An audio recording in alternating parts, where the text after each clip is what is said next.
Ei, Psyu, rapidinho. Você já conhece o nosso irmão mais novo? O Plantão Cervejeiro é o primeiro podcast de notícias cervejeiras do Brasil, trazendo um formato dinâmico e direto ao ponto para te manter sempre por dentro do que rola no mundo da cerveja. Toda terça-feira tem episódio novo no seu agregador de áudio favorito. Dá o play e fique atualizado.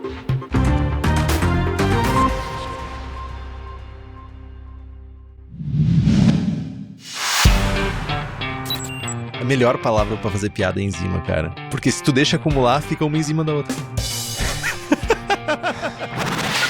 Se você tiver um equipamento que você confia, funciona. Eu não confio no meu, então... Gelatina igual tempo em pó. Melano igual decocção em grão. Desde que eu prometi aqui, eu nunca mais prometi porra nenhuma. Momento arrombado. É, arrombado. Momento arrombado, cara. Começa agora o programa que dissipa mitos e enfrenta até os temas mais difíceis do mundo da cerveja. Apresentado pelo grão-mestre das piadas ruins, Henrique Boaventura. Posso falar a besteira que eu quiser aqui, que tá tudo em casa. Na companhia de pessoas mais inteligentes que ele. Esse é o Braçagem Forte. Alô, Loite, Henrique Boaventura. E, mais uma vez, o Brasil me surpreende. Brasil! Lacância Termotolerância brasileira na área. E tá aqui quem para me ajudar a falar sobre esse assunto? Na verdade, entrevistar, saber mais. Meu estimado Diego. Dá um oi pro pessoal, Diego. Oi, pessoal. Tô aqui, que nem todo mundo, curiosíssimo aqui pra conhecer um pouquinho mais. E louco pra ver a galera fazer cerveja com essa levedura, hein? E também estamos na presença da pesquisadora Isabel Sabino, que veio falar sobre suas descobertas. Por favor, dá um oi pro pessoal. Oi, pessoal. Eu gostaria primeiramente de agradecer o convite, do Diego, do Henrique, em participar desse momento, contar um pouquinho sobre a nossa linhagem brasileira de Lacância Thermotolerance e contar essa jornada até a produção de uma cerveja em escala industrial. Muito obrigada. Espero atender as expectativas aí de todos. Tenho certeza que vai. E sabe, a gente também está aqui, às vezes, não sempre, a gente está na presença dos nossos queridos apoiadores e apoiadoras do Braçagem Forte, que eles são pessoas na minha mais alta estima. E além disso, tem um benefício em nos apoiar. Tem benefícios como sorteios de equipamentos, livros e merchans exclusivo, participação no melhor grupo WhatsApp cervejeiro do país, acesso ao Julgando Forte, que é a nossa iniciativa de treinamento e aperfeiçoamento de avaliação de cervejas. Rolou o kit da Stannis. Se você perdeu, você ainda pode acessar o site da Stannis, que é o Stannis.com com 2 N's, e usar o cupom BFL12, você ganha 12% de desconto em qualquer produto. E também tivemos o kit da Dude Brewing, que foi o segundo Jogando Forte do ano, ainda vai ter o terceiro e o quarto, então aguarde que chegaremos lá. Então se você quiser ter acesso a tudo isso, faça como Denis Torizani, Edmar Kaufeld, Carlos Rogério de Carvalho Dutra, Lucas Aguiar Simões, Samuel Souza, André Legalé, Thales de Souza Faria, Rubens Fernando, Thiago Reis, Leandro Almeida, Gabriel Mendes Souza Martins, Carlos Alberto Poitevin, Wellington de Oliveira Ferreira, Cintia Okawa, Alan Jorge, Felipe Augusto Kintzer, Luiz Henrique de Camargo, Thiago Fernandes Dias, além de um séquito de outras pessoas mais que nos apoiam pelo Apoia-se. O link é o apoia.se/braçagem-forte. O link tá lá no post.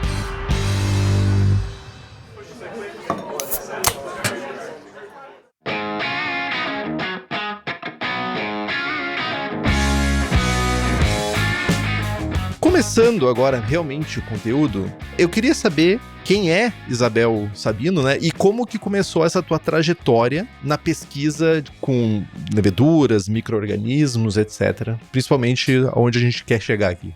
Eu sou bióloga, tenho mestrado e doutorado em microbiologia. No mestrado eu trabalhei com fungos filamentosos, fungos extremófilos da Antártica, então durante o mestrado eu desenvolvi esse trabalho, e durante o doutorado eu migrei para o mundo das leveduras.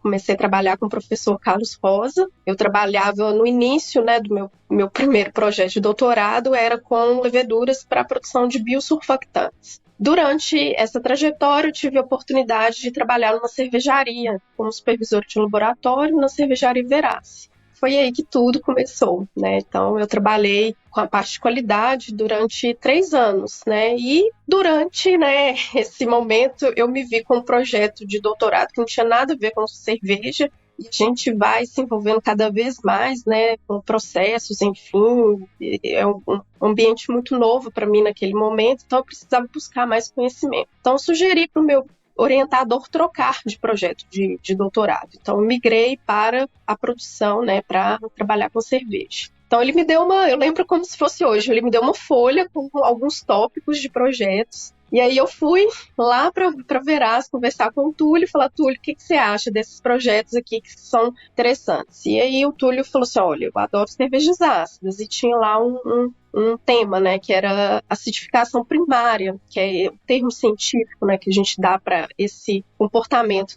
de algumas linhagens da espécie Lachansia thermotolerans. Uhum. Então foi aí que tudo começou. Então, só que eu trabalhava, né, e tinha um doutorado, eu também sou mãe, então conciliar tudo isso foi muito complexo, e aí meu doutorado se prolongou um pouco, então, enfim, mas tudo começou assim, né, então iniciou-se assim, dentro de uma cervejaria. Trabalho de super heroína pra lidar com todos esses pratinhos equilibrando ao mesmo tempo, né? E não são pratinhos, são pratos enormes, né? Sim, são pratos enormes, muita responsabilidade dentro da cervejaria, né? A gente está acostumado a fermentar em Erlen de 250 ml. A gente chega lá, tem um tanque de 10 mil litros. Então, eu ficava muito preocupada, enfim. Mas foi uma... Responsabilidade também, né? Claro, uma grande responsabilidade. Então, foi um grande desafio. Eu aprendi muito, assim... Foi incrível, sensacional.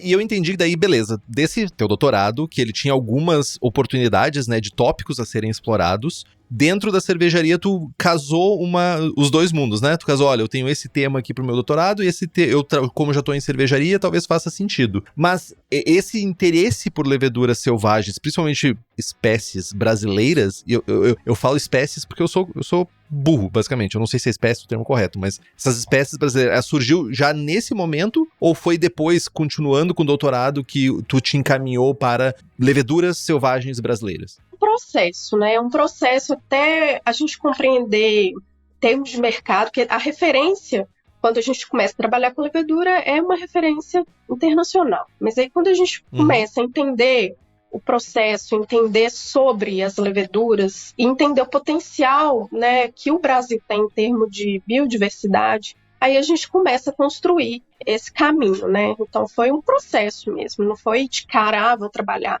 Não, foi uma construção.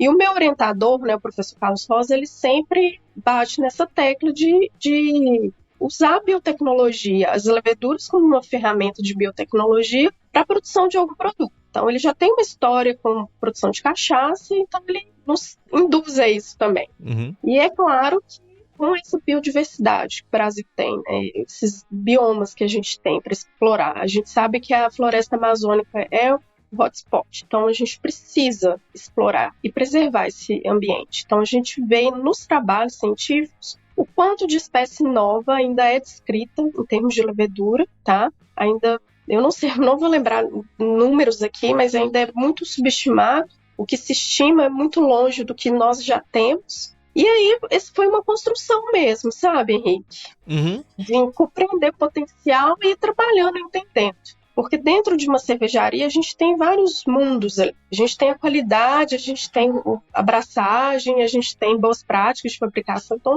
é multidisciplinar, né? A gente tem isso. Foi com o tempo mesmo que foi sendo construído por mim ali. Total. E além disso, eu imagino que tenha um fato que vai de total relacionado ao tema, que é pesquisa e desenvolvimento. Também existe isso dentro da cervejaria, né? E aí, talvez para nós três que estejamos aqui, porque a gente já tá dando muitas voltas no mundo da cerveja há tempo, coletar leveduras parece uma coisa tipo, faz sentido por causa disso. Cada um vai ter uma resposta. Mas por que se coleta leveduras? Por que se faz essa coleta? Por que se vai até um lugar? Por que a gente faz isso no final das contas? Qual é o objetivo? Eu acho que o principal objetivo é, quanto mais você entende de um determinado micro-organismo, mais você entende sobre as interações que ele faz ali no ambiente, né? Tudo está interligado. Então, quando você coleta, né? Vou dar o exemplo da Lachansia, que é colocada a partir de uma casca de árvore. Você entende mais sobre a interação daquele microambiente, o microclima que existe ali naquele substrato. A gente tem exudatos, a gente tem açúcares simples ali que a levedura pode utilizar e fermentar.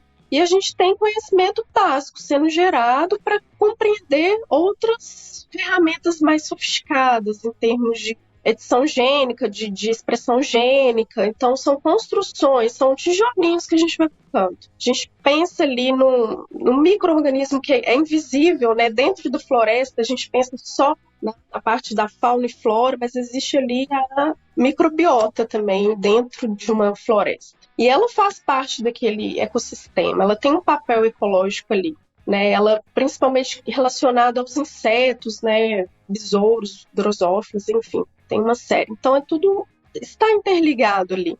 Né? Então, Total. Por isso que é importante entender, e quanto mais você se entende, né, um pouco mais sobre determinados organismos, seja ele micro ou não, você consegue encontrar respostas também. As leveduras são aplicadas biotecnologicamente, elas são versáteis, né? A gente consegue cultivar com facilidade, elas são muito plásticas ali, então a gente consegue encontrar, às vezes, alguma solução, seja para a produção de cerveja, para a produção de corantes, de enzimas. Então, é uma ferramenta muito importante, né? E a gente sabe que na natureza ali ela está associada a vários tipos de substratos. No mundo de gigantes, que é uma floresta, né, a gente tem micro-organismos tão, literalmente, microscópicos, que têm um papel tão importante quanto esses outros seres gigantescos da floresta, né, árvores e afins, né. E para quem ainda duvida que isso faça sentido,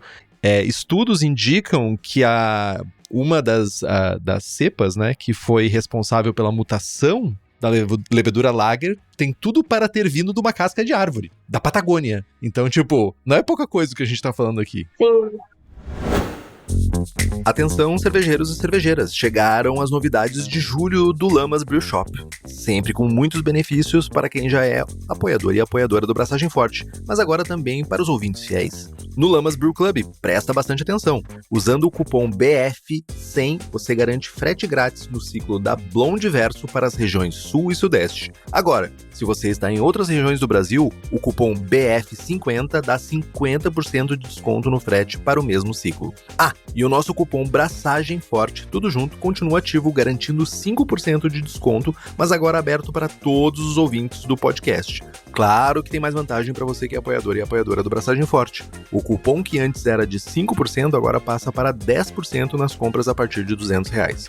E o melhor, todos esses cupons ainda acumulam com 5% de desconto pagando no Pix. É desconto em cima de desconto. Então não perde tempo, passa lá no site Lamas Brew Shop e no Lamas Brew Club, aproveita essas promoções para garantir sua próxima abraçagem. Os links para acessar tanto o clube quanto o site do Lamas estarão na descrição deste episódio.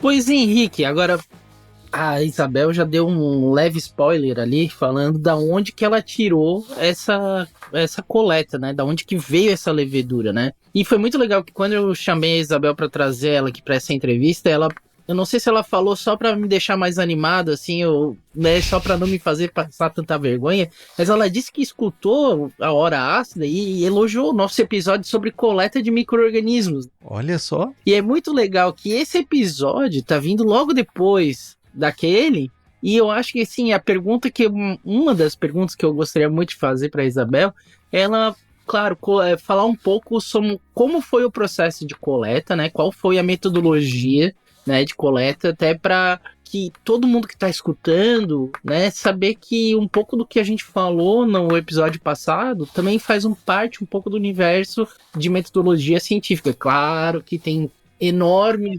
diferenças, né, cuidados muito maiores, porque a gente, né, vai ter ali um rigor científico muito mais específico. Mas eu queria que tu falasse um pouquinho pra gente de como foi essa técnica utilizada, como é que foi a coleta em si, né? A escolha do local e por aí vai. Sim, a coleta ela foi realizada em 2016, vou dar uma breve introdução, por uma outra pesquisadora da universidade, que é a Ana Raquel. Essa expedição, né, foi realizada em parceria com o Museu Emílio Guelt. Ele é no Pará, esse museu. Então, é uma estrutura que foi montada para realizar essa coleta. Então, o trabalho dessa aluna era outro, né? O foco era drosófilas associadas a leveduras, enfim. E aí, elas foram, né, para a floresta, né? É sempre importante, quando acontece esse tipo de expedição de coleta, tem que ter um ponto de apoio para preparar a medicultura, para receber as amostras e processar. Tem alguns tipos de substratos que tem que ser processados imediatamente, senão você perde ali, começa a perder a viabilidade. Então, para pegar espécies que são mais raras, né, ou linhagens mais raras, esse processamento tem que ser rápido, né? Por exemplo, flores, cogumelos, né? Então tem que ser um processamento rápido. E aí, só uma coisa importante que eu gostaria muito de ressaltar, essa coleta foi feita em 2016 e todos os isolados obtidos ali das diversas fontes, eles foram depositados na coleção de cultura de micro-organismos da UFMG. Hoje conta com mais de 50 mil espécies isolados, né, de leveduras, então é um banco, né, de micro-organismos que é muito utilizado em inúmeros trabalhos para entender a potencialidade dessas leveduras. Bem, sobre a coleta, quais são os cuidados que tem que ter, né? Quando você vai pegar um fragmento de uma casca de árvore, verificar se não tem presença de líquens, não está dominando, musgos, tentar pegar um fragmento com um tamanho que vai caber, tem um saquinho próprio para coleta, mas, sei lá, uns 3 centímetros, 4 centímetros, 3 por 3 mais ou menos. É pequeno? É pouco? É pequeno, mas... Cheio de coisa. Sim, e porque isso a gente coloca dentro de um falco com esse meio de cultura, né, que é um recipiente que a gente acondiciona isso durante um determinado tempo e determinada temperatura. Esse meio que a Ana utilizou, ele tinha rafinose e etanol também, tá? Então tinha 6% ali de etanol numa determinada concentração de rafinose. E aí você consegue pegar essas leveduras que são mais raras, menos frequentes, que às vezes ela não vai conseguir competir com outras leveduras que vão crescer e dominar aquele espaço. Isabel, o que é refinose? Era exatamente, eu ia pedir pra tu especificar melhor qual que é a natureza da refinose. O álcool a gente até falou bastante no outro... É um tipo de açúcar, uma fonte de carbono ali para levedura. E ele é de uma cadeia mais longa, uma cadeia mais simples? É uma cadeia mais simples. Ele se eu não me engano, eu não sei se ele na verdade ele é um trissacarídeo, né, equivalente ali à maltose, à maltotriose, na verdade, né. Uhum. Então ele é um trissacarídeo. E que a levedura tem que ter algumas enzimas para poder clivar, né, hidrolisar aquele açúcar e consumir. Quando tu fala na refinose, a gente sabe que tem alguns meios que eles priorizam a coleta de leveduras, né, de fungos, e evitam a entrada de muitas bactérias. Seria o uso da refinose seria nesse sentido, ou não? E quando faz uma coleta assim, de substratos da natureza, a gente sempre introduz um antifúngico, um antibacteriano e às vezes um antifúngico para fungos todos, tá? Tá. E coloca numa temperatura que você já direciona ao seu foco ali. Então, geralmente tem um antibacteriano, com certeza a gente coloca. Dependendo das circunstâncias, a gente coloca um antifúngico que vai limitar aqueles bolores que crescem, dominam, né, aquele ambiente. A gente consegue limitar esse crescimento e a gente consegue observar mais colônias. Esse meio líquido, quando a casca de árvore é colocada no meio líquido, a gente faz passagens, né, para ir limitando aquelas que são predominantes e a gente tentar recuperar as que são mais raras. E a gente coloca uma placa de Petri. E nessa placa de Petri a gente também coloca essa composição com antibacteriano, dependendo do objetivo, a gente coloca um antifúngico também para limitar, né, esses bolores que crescem e tomam conta da placa. Então é a partir da placa que a gente visualiza as diferentes morfologias e passa para uma outra para isolar e aí, né, preservar e identificar, né, essas espécies. Então aqui, já resumindo um pouquinho, então tu fez uma coleta direcionada de um pedaço de casca de árvore dentro de um meio para ele se propagar com álcool, que também já é uma forma de tu pré-selecionar os micro-organismos que tu tá coletando, né? Mas quando tu fez essa coleta, no fim, obviamente, não veio somente esse micro-organismos do qual a gente tá falando. Veio mais coisa? Vocês fizeram identificações, tipo, com processos metagenômicos para saber os outros? Eu sei que, assim, né, como aconteceu no projeto Manipoeira, quando a gente fez a metagenômica, a gente veio com um número ali de quase 600 micro-organismos, né, só falando em leveduras. No caso de vocês têm acesso a fazer metagenômica ou vocês acabam fazendo mais isolamentos sequenciais só?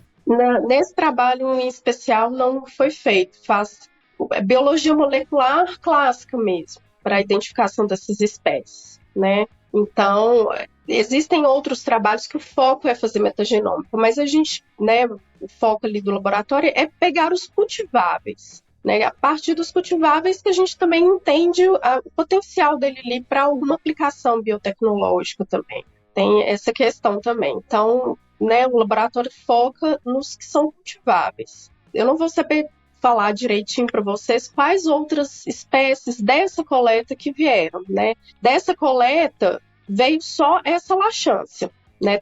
Foram 2 isolados da mesma espécie, só que eles são clones. A gente fala que vieram do mesmo substrato, então são clones. Então foi somente essa laxância que veio. Temos uma outra laxância que a gente está trabalhando agora. Ela veio também lá da floresta de Cachoanã, mas foi um outro pesquisador que coletou, 1 ano antes. Então, veio de madeira em decomposição. Então, a gente ainda precisa de estudos de comparação ali de sequenciamento da região específica do gene ali da levedura para dizer se elas são ou não são. Precisa de mais testes complementares para complementar essa informação. Mas a gente pode considerar que a laxância ela tem uma baixa amostragem. A gente não encontra muito, a thermotolerance principalmente, né? Não tem uma frequência tão grande assim nas coletas que já foram feitas, né? Quando a gente senta para definir quais espécies que a gente vai trabalhar, a gente se baseia no artigo, né? O que o artigo ali já foi estudado, que apontou ali a habilidade de certas espécies de fazer a acidificação primária. Então, foram 4 espécies selecionadas. Então, foi a Hanseníaspora, o varo, a Vickernromomyces anômalos, a Laxância thermotolerans e a Laxância fermentati. Então, foram 48 leveduras que foram triadas, né? Para a gente entender se ela tem, né? Quais delas que têm essa habilidade de consumir a maltose, né? Que é a principal fonte de carbono ali do mosto, e fermentar, que são coisas diferentes ali. E produzir o ácido lático e, né, ali também. Então a gente fez vários testes. As características que são desejadas no final das contas, né? Exatamente. O Isabel, desde o começo da coleta, né, vocês acabam já direcionando micro-organismos no sentido de procurar micro-organismos que sejam viáveis para a fermentação em si, né? Quando vocês colocam álcool, vocês estão fazendo esse tipo de direcionamento, né? E até também escolhendo o tipo de açúcar quando vocês fazem isso. Desse primeiro passo na coleta, até ela chegar ao processo de dizer aqui temos uma levedura que é comercial, que ela vai funcionar para, né, trabalhar, né? Ou seja, seria um processo de, entre aspas, de domesticação, né, no caso, ou pelo menos de identificação aqui nesse teu caso. Uhum. Qual que foi, para ti, assim, qual que foi o maior desafio durante esse processo de até chegar no ponto de estamos com essa levedura e ela consegue fazer a fermentação de uma cerveja? Assim, eu imagino que o maior desafio é a produção ali em escala laboratorial de cerveja, que é ali que a gente determina se a levedura realmente é capaz, né, de fazer o que foi proposto. Vou resumir para vocês os passos anteriores. A gente faz alguns testes fisiológicos ali para entender se ela produz H2S, né? A gente faz uma fermentação em escala de Erlenzinhos de 50 ml, em escalas de 50 ml, para a gente avaliar o consumo ali, a cinética ali, quanto tempo ela fermenta e produz ali o etanol e consome os açúcares comparado com o controle oficial. Esse, para mim, é o teste mais importante, porque é desse que a gente vai levar para a produção em uma batelada de 30 litros, de 20 a 30 litros que a gente consegue fazer no laboratório. Ô Isabel, só uma pergunta. Nesses Erlens, vocês fazem algum tipo de... Ah, beleza, a gente comprovou que não tem nenhum tipo de toxina que vai nos afetar, mas vocês provam esses Erlens de 50 ml? Eu provo. Eu sinto o aroma e eu provo tudo, que eu acho que é uma triagem que você está fazendo ali. Você está vendo. É claro que tem umas limitações, né? A gente já tem alguns estudos que falam que leveduras não saccharomyces, quando tem presença um pouquinho de oxigênio ali no processo, ela pode produzir mais aromas, enfim. Então, não, a gente não pode ficar preso a esse teste, mas é uma parte importante. Ali a gente já vê, a gente mede no refratômetro digital o quanto tem de açúcar ali. A gente faz a correção ali para entender porque tem o etanol, mas é o screening. A gente já tem, olha, essa aqui já apresenta um aroma agradável, tem um sabor interessante, essa tá legal. Essa com cheiro de morte, talvez eu não vá provar. Bem... A gente também avalia a floculação da levedura para definir isso, né? A gente está tentando padronizar ali né? A gente está tentando criar uma forma de fazer a ficha técnica da levedura. É bem complexo, assim, mas a gente está tentando desenvolver uma série de ensaios para a gente dizer a levedura tolera X% de etanol, ela tolera X, né, IBU do lúpulo, o pH que ela tolera. A gente também faz testes de segurança para ver se a levedura cresce a 37 graus, que são testes ali voltados para patogenicidade, se ela tem alguma chance de ser patogênica. Então, isso tudo vem antes da gente seguir passo de fermentar na pancada, fermentar em escala laboratorial, ali, produção de 20 litros, e tem a análise sensorial. O maior desafio para mim é a produção da cerveja, né? Porque a gente tem que estar atento a todos os detalhes, coletar todas as informações ali, o máximo, para a gente entender, né? Medir o pH é muito importante para a gente, principalmente para cerveja ácida, acompanhar todos esses parâmetros ali. E de fato, então a gente faz a recarbonatação na garrafa, né? Então também é uma surpresa, a gente não sabe muito bem. Quando a levedura utiliza novamente ali o açúcar do priming que a gente, né, inocula na garrafa, a gente não sabe o comportamento que ela vai ter também. Então isso também vai fugir um pouco do que acontece dentro de uma fábrica, né? A gente não tem esse mecanismo, é uma outra forma de carbonatar. Então tem esses detalhes. Uma cadeia de açúcar simples, no caso de fazer a carbonatação na garrafa, né, fazer o priming, vai gerar resultados X, mas quando a gente está com... Só para entender, o mosto, vocês fazem um mosto simples, malte pilsen, uma lupulagem mínima ali para ter uma quantidade de BUs? Isso. Para os testes da La Chance, a gente fez 75 de malte pilsen, 25 de malte de trigo e, sei lá, 8 IBU. Bem... É bem baixo. Do jeito que o Diego gosta.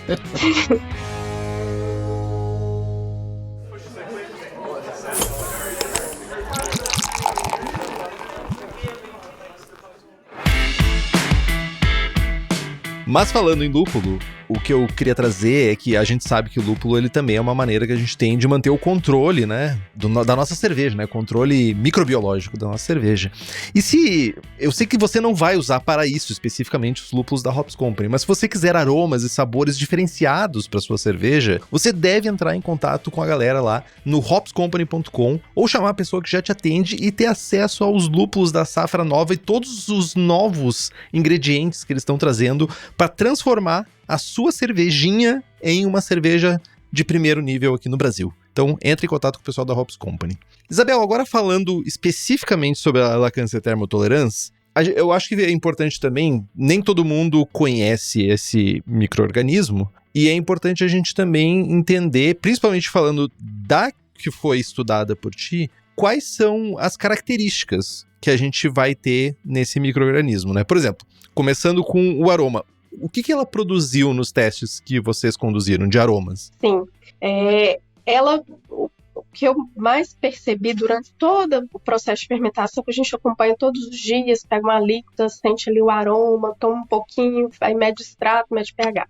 Eu senti muito o floral, um aroma de flores, né, que está associado a um composto que é o 2-fenil-etanol. Então ele dá esse aroma de flores e um doce. Quando ela já está ali finalizada, pronta na garrafa, pelo método que a gente faz dentro da universidade, a gente sente um aroma de frutas brancas ali. Muita gente fala, parece um vinho branco, lembra isso, né? Então tem ali no primeiro plano algumas pessoas sentem mel, sente doce, sente fruta branca e também o aroma de rosas, algumas pessoas de flor, né? Vamos dizer assim, um aroma floral. Uhum. E Frutas brancas a gente pode pensar em pera, pode pensar em coisas assim? isso. Pera, abacaxi, eu acho que é mais para pera, uva verde, algo nesse caminho, assim. Perfeito. Em relação à acidez, né, comparado com o controle comercial, as pessoas sentiam uma acidez mais suave, né? Então, eu também percebia isso, uma acidez mais suave. E eu via que nos testes, a gente passa, né, num equipamento que é o HPLC, ele faz a separação de compostos ali, a gente consegue quantificar com muita exatidão quanto de açúcar tem ali, né, e o quanto que a levedura vai consumindo ao longo do tempo, até finalizar ali a fermentação. Então, a gente verificou que ela produzia mais ácido lático do que a controle, mas a percepção era diferente, né? Então, essa linhagem, ela não consome 100% da maltose, ainda fica ali um residual de maltose e de maltotriose, então isso ajuda a equilibrar, né, com acidez, tá? E também a composição de ácidos ali. Eu pensei, será que tem uma composição de ácidos ali que equilibra, que traz alguma coisa? Então, ela produz, além do ácido lático, que é em torno de 6 miligramas por litro ali, ela produz ácido cítrico, málico, a gente quantificou isso também, né? O cítrico, málico, succínico e o acético, né? Para a gente entender se tem alguma correlação dessa percepção mais agradável da acidez, né, do que, por exemplo, a linhagem comercial.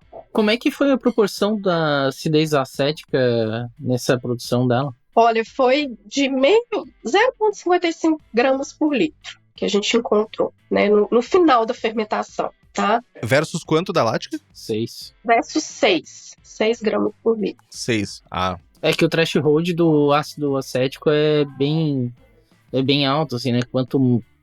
Apesar de ser bem pouquinho, o pessoal sente bastante, mas é legal. Eu assim, do jeito que tu colocou, eu achei extremamente interessante, porque as cervejas que eu vi feitas com a Philly, eu achei elas muito unidirecionais, assim, só em lático, né? E que eu acho que também é um grande problema das escolas, principalmente americanas, assim, que tu tem um foco demasiado no lático, né? Em relação à escola europeia, onde tu tens o aparecimento de mais tipos de acidez, né? Complexidade, no caso, né? Então ele tá oferecendo uma complexidade, assim, que, claro, né? Agora eu fiquei até mais curioso ainda pra saber como é que... Safado. Porque realmente é legal ver isso, sabe? Em segundo, o segundo ácido mais produzido é o ácido cítrico, que é em torno de 2 gramas por litro. Depois a gente tem o ácido málico e, por último, o ácido succínico, tá?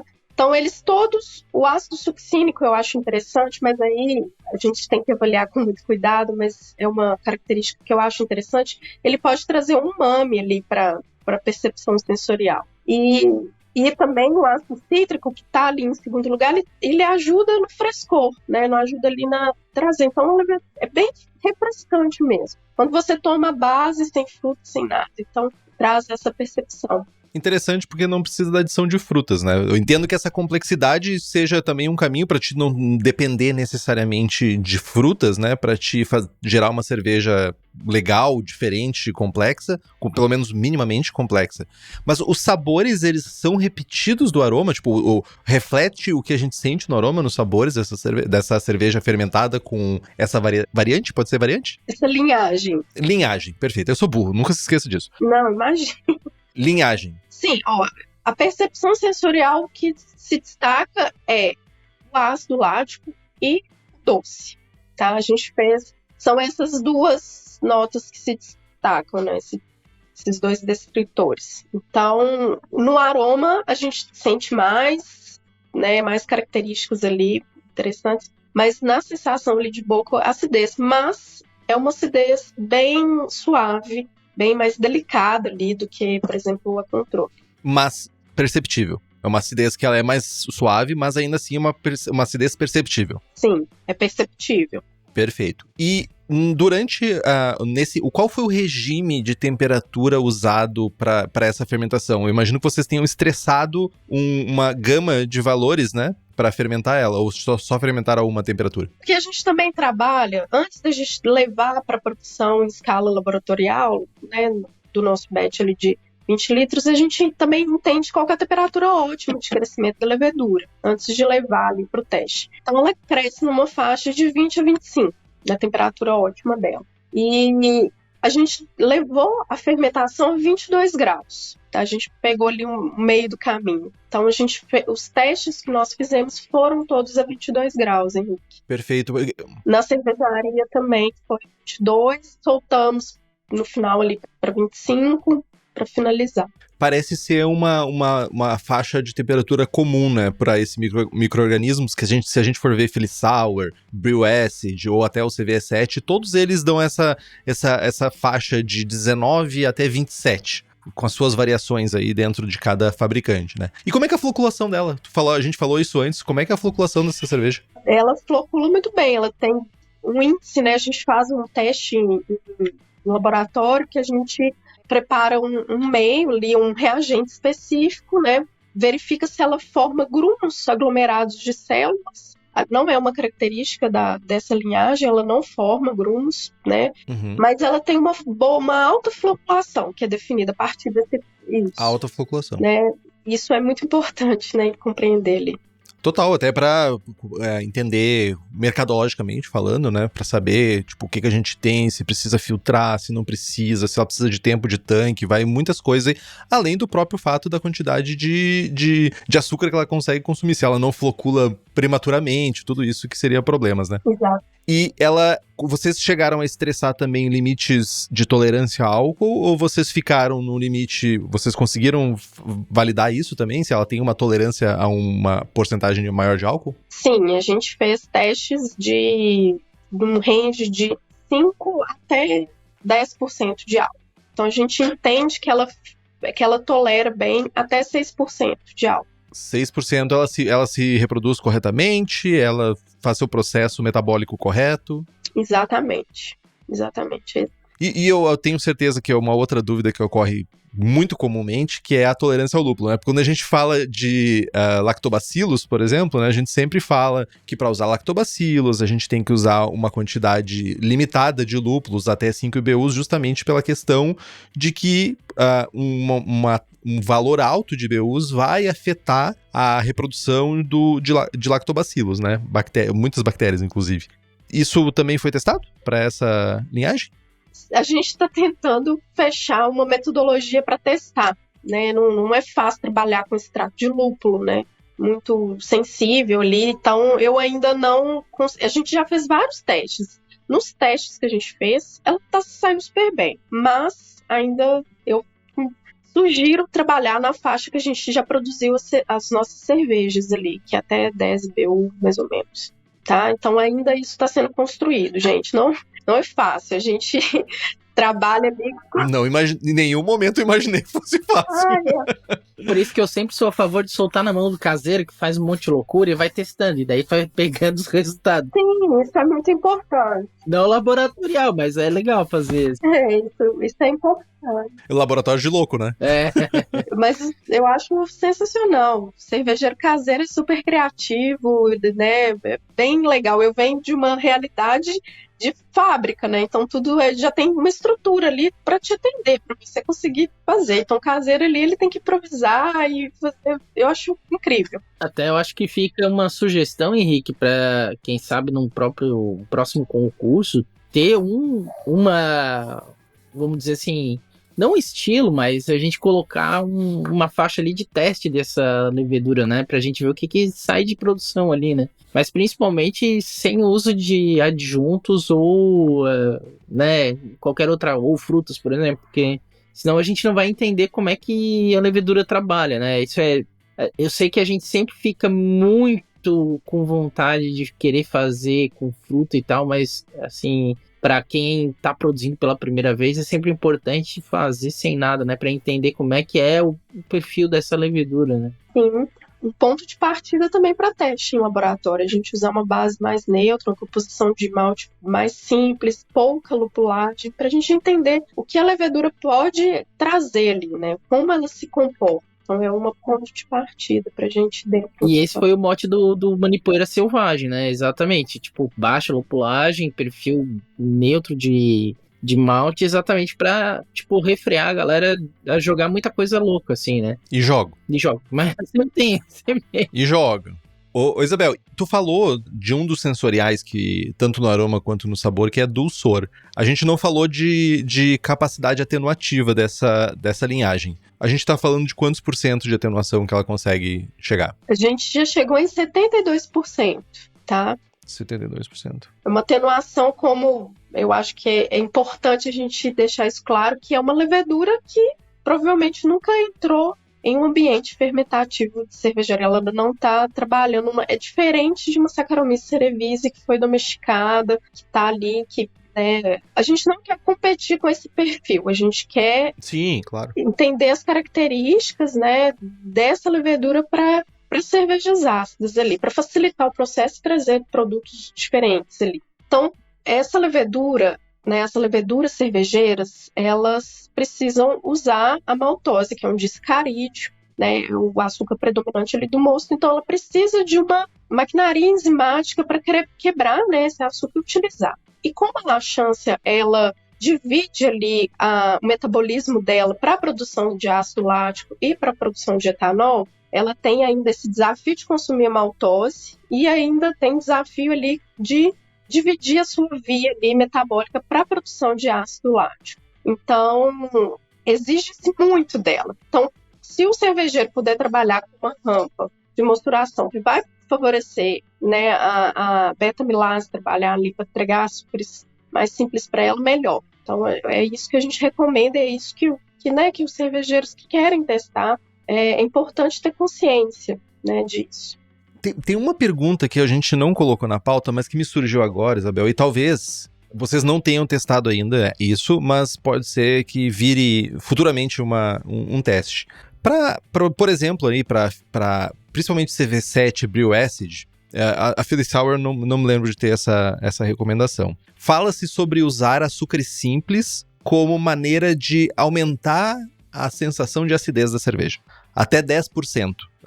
Até 10% seria tolerável ou suficiente para ajudar a ter um pH mais baixo. Vocês chegaram a fazer testes com açúcares simples também para ver essa diferença de acidez ou não? Não, a gente não testou. Mas é essa informação, sim, que a gente encontra, né, nos artigos que descrevem o metabolismo ali dessa espécie, dessas linhagens que tem essa habilidade. Então, quanto mais você entrega, mais ela vai conseguir usar mais rápido ali aquele açúcar simples e produzir mais ácido lático. Que é a primeira fase, né? A primeira fase é a de produção de ácido lático, né? E depois a segunda fase de produção de álcool, né? É isso, né?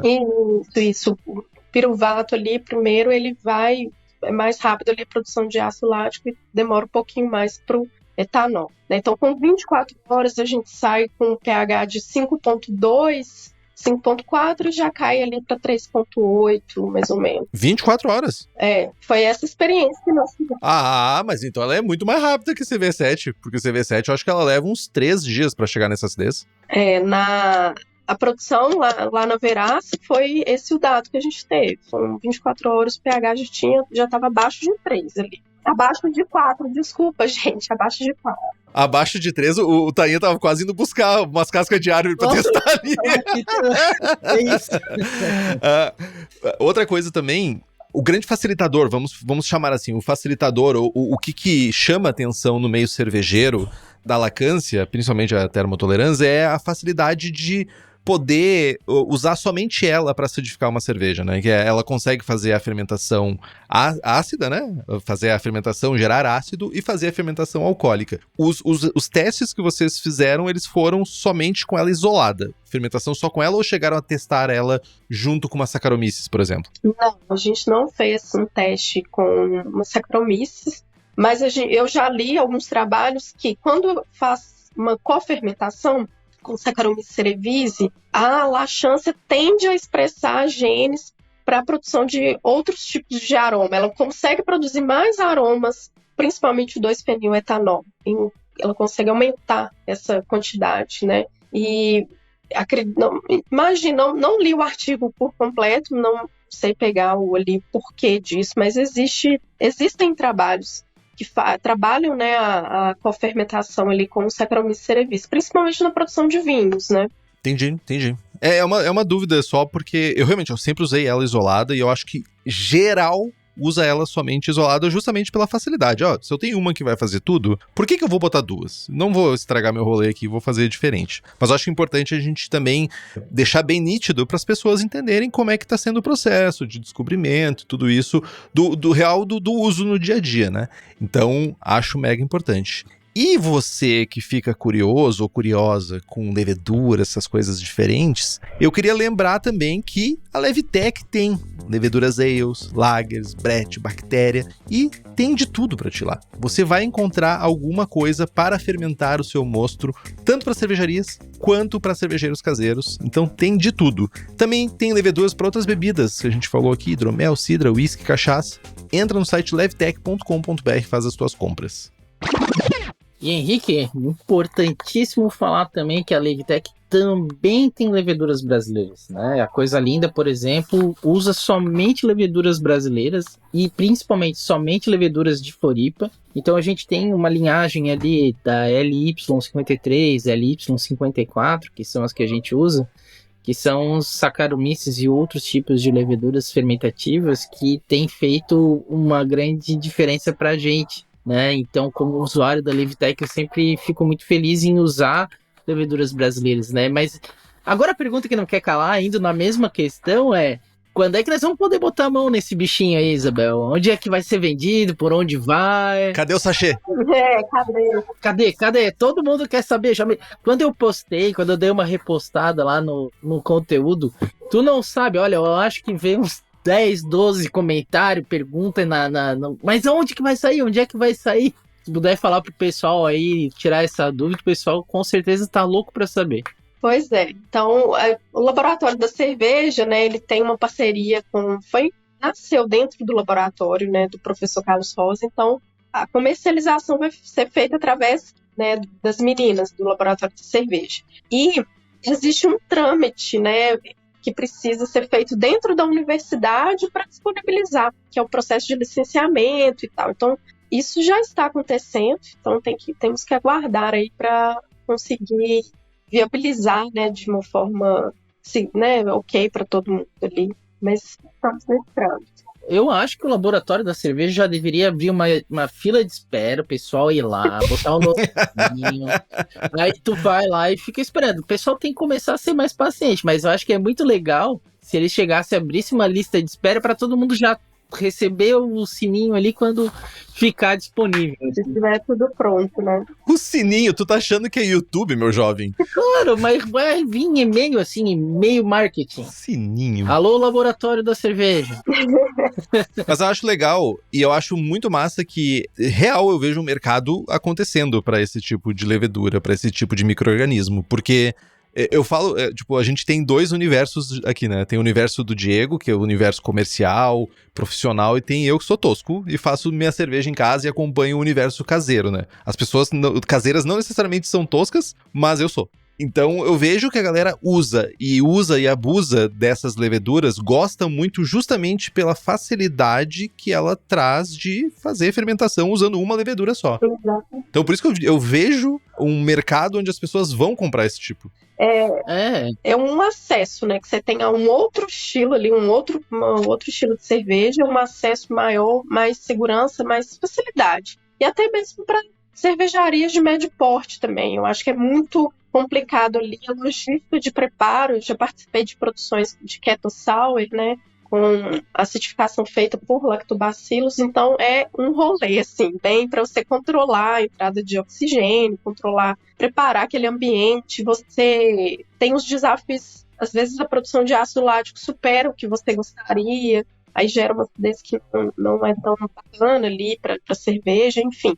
Então, com o uso dessa linhagem, dessa levedura, você consegue, a produção de ácido lático já é esperada, já é mais segura ali. né? Você não tem muita surpresa do que vai ser produzido, né? A partir da mosturação ali, o que você trabalhou no mosto ali que você vai entregar para a levedura, você já entende o quanto de ácido lático a levedura pode produzir, né? Então tem esse outro lado também.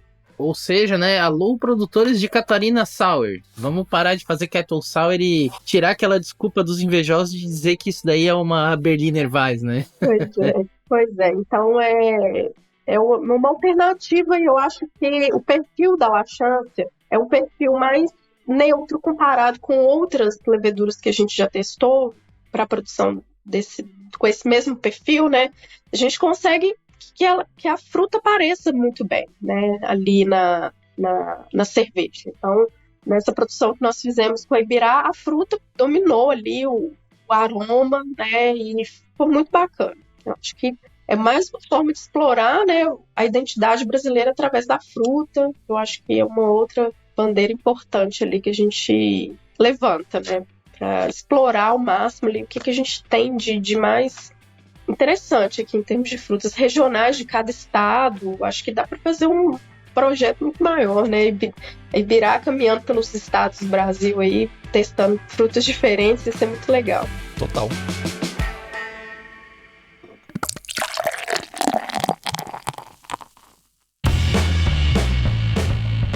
Então vamos fazer um fechamento com uma pergunta, Isabel, que eu acho que é muito legal assim de fazer. É o que tu, depois, né, dessa experiência de estar trazendo uma levedura tão diferente, tão legal para o mercado, o que tu espera do futuro e quais que são as possibilidades aí que a gente ainda tem em vista? O futuro da cerveja e do uso da levedura nacional, né? Até porque, conversando contigo aqui, e enquanto a gente tava conversando, eu já tava aqui falando, né, com a Luciana, que eu disse, vamos testar isso aqui numa cidra. Ela disse, não, já tem gente querendo testar. Tipo, a Luciana do laboratório da cerveja, né? Mas eu fiquei muito pensando nisso para, claro, né, produção de cerveja, mas eu fiquei imaginando muito um espumante com uvas brasileiras, né, com uma levedura totalmente local, né, que pode ser interessante. Eu fiquei muito com vontade de ver o impacto do umami e do malolático numa cidra, então acho que isso que, pelo que tu falou, é muito interessante. Mas eu queria saber de ti, o que tu espera, o que tem aí escondido aí nos arquivos aí para que o que a gente pode esperar daqui para frente? Mais coisa vem por aí? Eu acho que sim.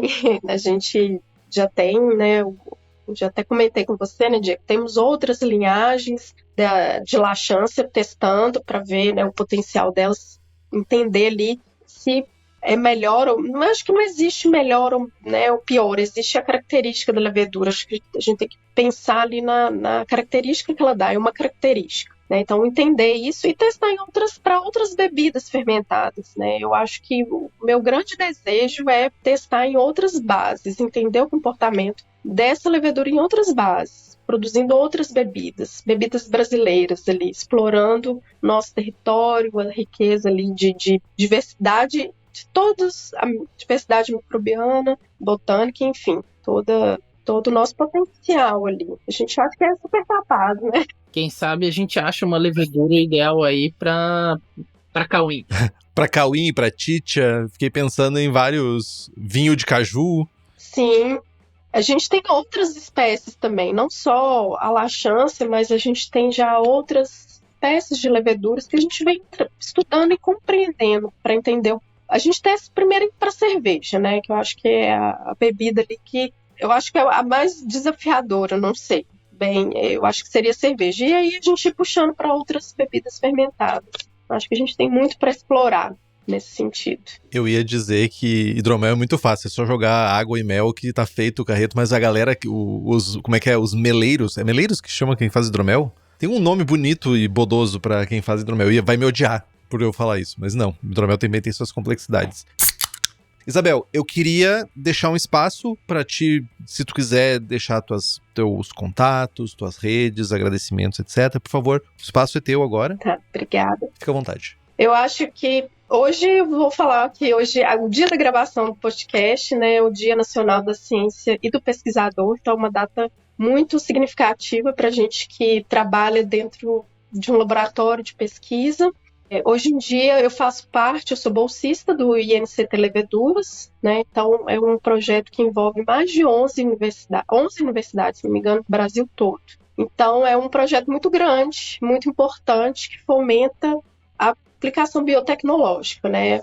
Esse INCT Leveduras, um dos pilares dele é inovação e biotecnologia.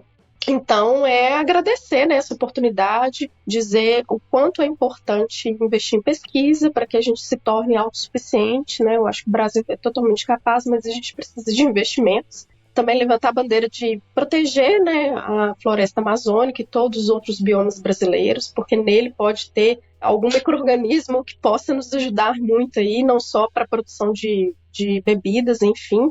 Agradecer, né, ao Fábio, né, o Fábio Ferreira da Stardust, que foi o meu grande parceiro aí no projeto. Eu troquei muitas ideias com ele tem uma experiência imensa aí dentro do mundo cervejeiro, ajudando ele a ajustar, né, os detalhes da receita da Ibirá. Agradecer ao professor Carlos Rosa pela oportunidade, né, do trabalho ali, ele que falou: Isabel, a gente precisa mostrar essa levedura para o mundo, o que a gente pode fazer para isso? Então vamos construir uma história para ela, vamos, né, dar forma para essa história da laxância. E agradecer, eu acho que todo mundo do meu laboratório, né, ajuda ali direto ou indiretamente, enfim.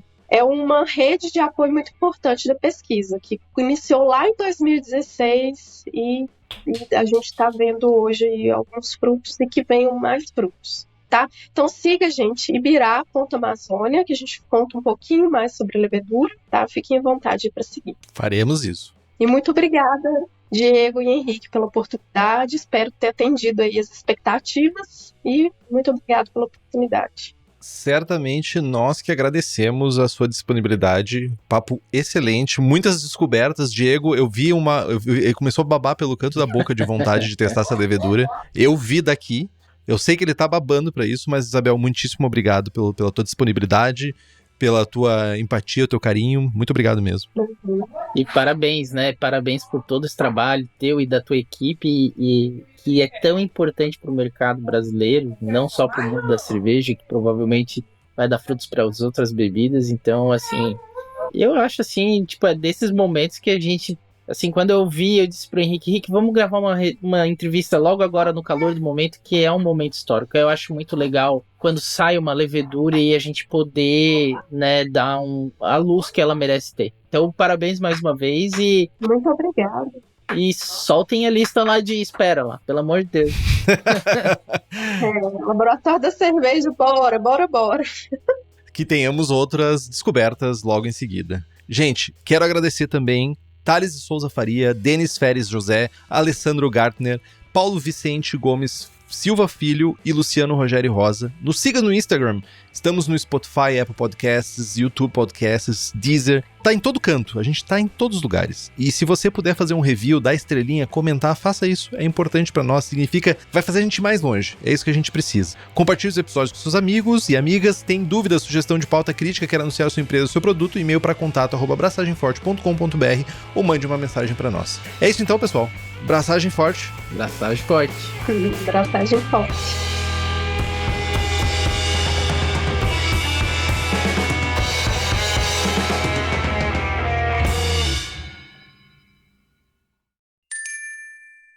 Este podcast é produzido pela BAC Produções e Comunicação e está disponível no Spotify, YouTube ou na sua plataforma de áudio preferida. Na nossa equipe, contamos com a colaboração de Henrique Boaventura, Ludmila Almeida, Gabriel Gurian, apresentação, redação, blog, e Rubens Reis na edição.